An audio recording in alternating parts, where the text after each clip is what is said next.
ഇന്ന് 2026 ഓഗസ്റ്റ് മാസം 26-ാം തീയതി നമ്മുടെ തിരുവോണ ദിവസമാണ്. ഭാരതീയരെല്ലാം, പ്രത്യേകിച്ച് കേരളീയർ ഒരുമിച്ച് ആഘോഷിക്കുന്ന ഒരു വിശേഷ ദിവസമാണ് തിരുവോണം. നമ്മൾ എല്ലാ വർഷവും എല്ലാ മലയാള മാസവും ചിങ്ങമാസത്തിൽ തിരുവോണം ആഘോഷിച്ചു വരുന്നു. കഴിഞ്ഞ കാലത്തിലെ ഒരു നല്ല ദിവസത്തെ ഓർമ്മപ്പെടുത്തുന്നതിന് വേണ്ടിയാണ് നമ്മളിന്ന് തിരുവോണം ആഘോഷിക്കുന്നത്.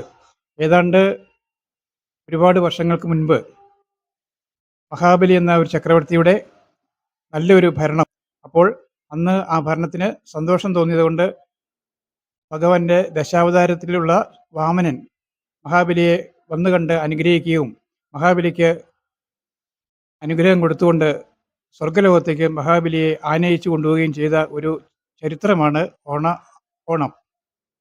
തിരുവോണം എന്നുള്ളത് തിരുവോണം എന്നുള്ളത് നമ്മളുടെ വാമനൻ്റെ അല്ലെങ്കിൽ ശ്രീകൃഷ്ണൻ ഗുരുവായൂരപ്പൻ്റെ നക്ഷത്രമാണ് തിരുവോണം. അതുപോലെ തന്നെ എല്ലാ മനുഷ്യരും ഒരുപോലെ ആഘോഷിക്കുകയും ആചരിക്കുകയും ചെയ്യുന്ന ഒരു വിശേഷം കൂടിയാണ് തിരുവോണം.